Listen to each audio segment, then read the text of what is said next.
अस्सलाम वालेकुम एवरीवन।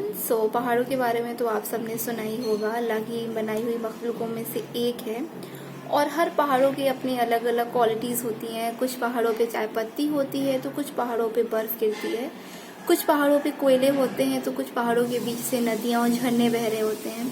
कुछ पहाड़ मोटे होते हैं, कुछ पहाड़ पतले होते हैं, कुछ छोटे होते हैं, कुछ लंबे होते हैं। सबके अपने अपने अलग अलग तरीके की क्वालिटीज़ हैं। हमने या आपने आज तक कभी भी ये कमेंट नहीं किया होगा कि जिन पहाड़ों पे कोयले होते हैं उन पहाड़ों पे बर्फ़ क्यों नहीं गिरती है, कि जिन पहाड़ों पे चाय पत्तियाँ होती हैं उन पहाड़ों से झरने क्यों नहीं बहते हैं। क्योंकि हमें पता है अल्लाह पाक ने उन चीज़ों को कुछ सोच समझ के बनाया होगा। सबकी अपनी अलग अलग क्वालिटीज़ हैं, सबके अपने अलग अलग काम हैं और वो अपने कामों में लगे हुए हैं। ठीक है, इंसान भी तो अल्लाह ही की बनाई हुई चीज़ है। ये चीज़ हम क्यों भूल जाते हैं और हम इंसानों को उनकी कमियों के बारे में एहसास दिलाने लग जाते हैं। हर तरीके के इंसान होते हैं। कुछ इंसानों की हाइट लंबी होती है तो कुछ इंसानों की हाइट छोटी होती है। कुछ मोटे होते हैं, कुछ पतले होते हैं, कुछ काले होते हैं, कोई कमज़ोर होते हैं, कोई हेल्दी होते हैं, कोई गोरे होते हैं। हर तरीके के इंसान हैं और हर तरीके के इंसान की अपनी अलग अलग क्वालिटीज़ हैं। सबकी अपनी अपनी क्वालिटीज़ हैं। अगर कोई हाइट में छोटा है तो उसकी अपनी अलग क्वालिटीज़ होंगी, किसी चीज़ों में वो अच्छा होगा। तो मैं या आप या और कोई, हम लोगों को ये हक बिल्कुल भी नहीं है कि हम किसी को कहें कि यार तुम इतने दुबले क्यों हो, तुम्हारा रंग कितना कम है, तुम कितने मोटे हो रहे हो, अरे तुम्हारी हाइट कितनी कम है।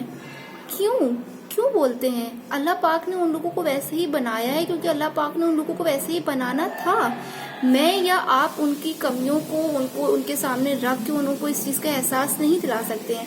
आप उनकी कमियां उनके सामने रखेंगे, उनको तकलीफ होगी, इसका गुनाह आपको मिलेगा क्योंकि आपकी वजह से उस इंसान को तकलीफ हो रही है। और क्या, और आप उनको ये कह देंगे कि चलिए सपोज करिए किसी की हाइट अगर चलिए छोटी है या कोई काला है, आपने कह दिया कि अरे तुम्हारा रंग कितना कम है। वो चीज़ उसको फील हो गई, ठीक, उसको फील हुई। आपने जितने भी नेक काम करे होंगे ना, उसका तो दिल टूटा ना, उसका दिल टूटा तो उसके जो दिल टूटने की जो भी गुनाह होता है, जो भी उसका अजर होता है, जो भी उसकी सज़ा होती है, वो किसको मिलेगी? आपको मिलेगी।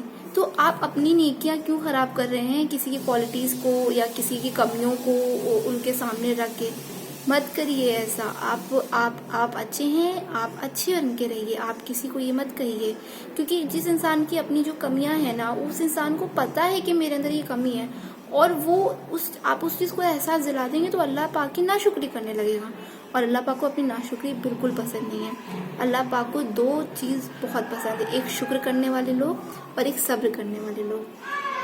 तो प्लीज़ आप लोगों की कमियों को उनके सामने मत उभारिए। आप अपनी क्वालिटीज़ देखिए, आप अपने अच्छे काम करिए और सामने वाले के अंदर किसी चीज़ की कमी है ना तो उसकी कमियों को मत देखिए, उसकी खूबियों को देखिए और उसकी खूबियों पे अमल करने की कोशिश करिए।